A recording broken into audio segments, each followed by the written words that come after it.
Hello, friend. This is Ryan Hicks of the resellermindset.com. And for this Reseller Friday, I want to talk to you about, do you really make your money when you buy? This is an old saying. A lot of resellers say it. You make your money when you buy. And the idea here is that the profit you're going to make is going to come from you buying the item at the best price possible. And importantly, buying an item that has a high enough resale value from what you're paying. Because if you're buying a $10 item and you're selling it for 20, after fees and your time and everything, you're not making a whole lot of money. But if you're buying a $10 item and it's going to sell for 100, that's quite a big difference, and that is a profitable item worth buying. But this whole idea of you make your money when you buy has a fatal flaw in it. It's the fact that reselling, and you know this if you're a reseller, you buy items sometimes that do not sell. You buy items that will just sit there for years even with no sales to show for it. Did you make your money when you bought that item? No, because your money is still tied up in the item and you haven't sold it yet.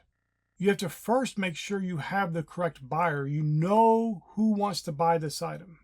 Many people are just buying stuff. They don't know if anybody wants it. They may check sold listings and see how many of them have sold, but they do not know for sure if there's a buyer for that item. Now you may ask, well, how can I know for sure there's a buyer for the item? Well, one is when you do check the sold listings, really look at how many have sold and are they the same condition? Are they the same exact item?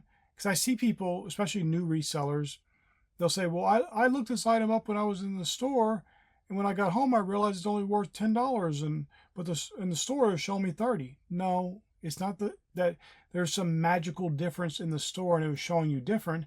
It's you were searching incorrectly. You weren't being very diligent about looking at what was actually going on with the item.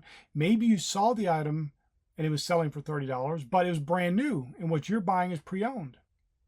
Oftentimes there's just little tiny things that people overlook that causes them to buy items that they are not making money when they buy, because they're buying an item that is not even barely able to be sold for what they paid for it.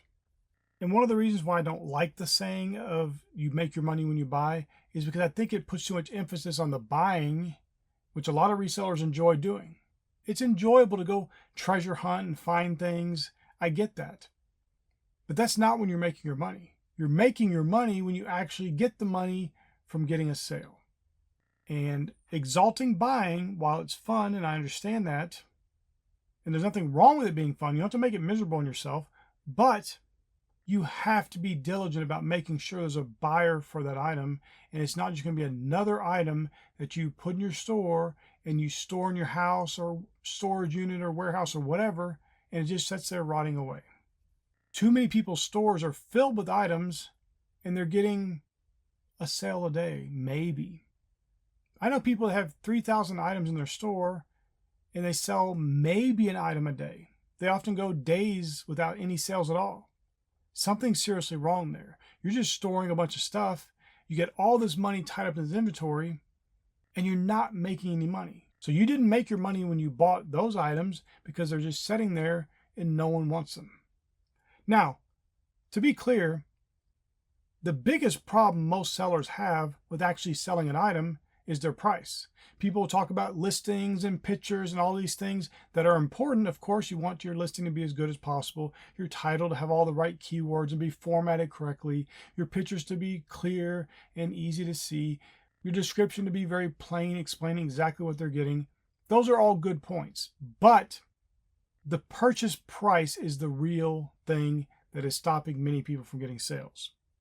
Now, if you have a very rare item, the purchase price may not be the issue. It might just be an issue of there's no one looking for the item right now, and so there's no one to buy it.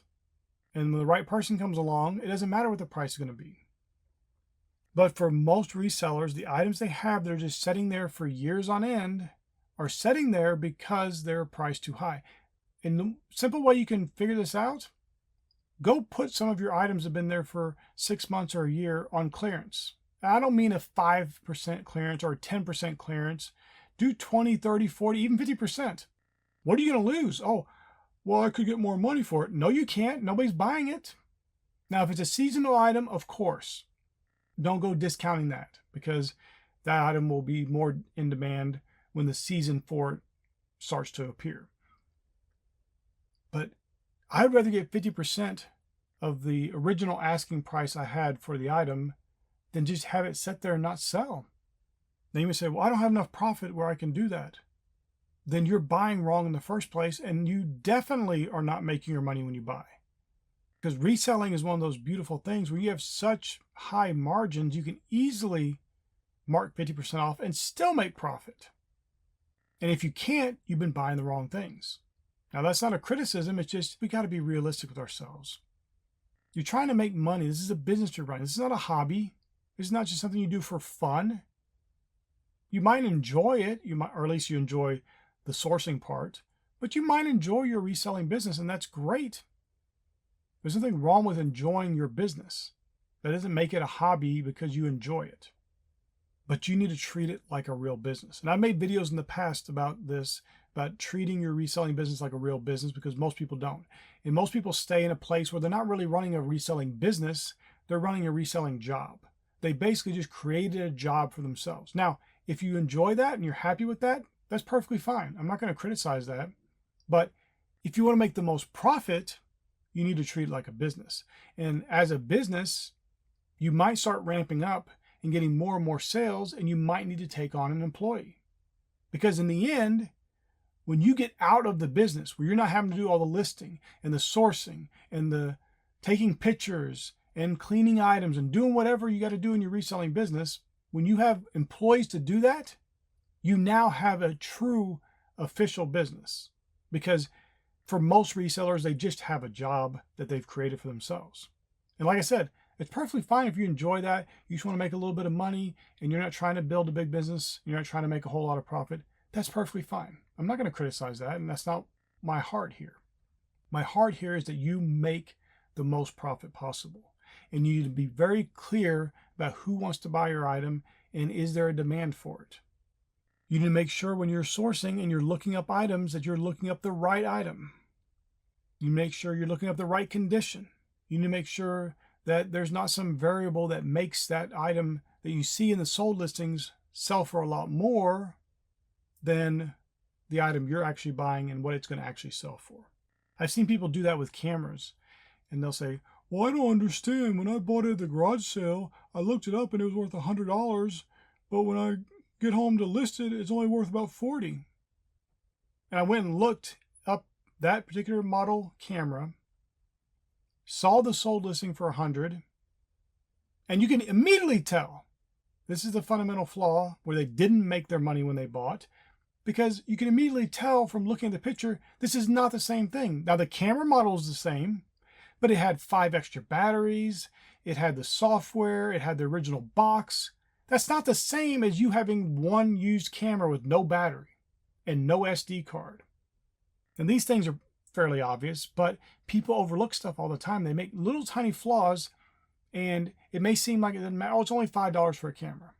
It's still worth $40. That's good. Yes, but a bunch of those little flaws and little mistakes here and there add up to where you have hundreds and maybe even thousands or tens of thousands of dollars of items rotting away that cannot sell because your price is too high, because you thought you're going to make your money when you bought, and you bought not even considering what the customer actually wants, not considering if your item is even the things you're seeing in the sold listings, and it causes you to lose money, or at least have money tied up in inventory that may never sell.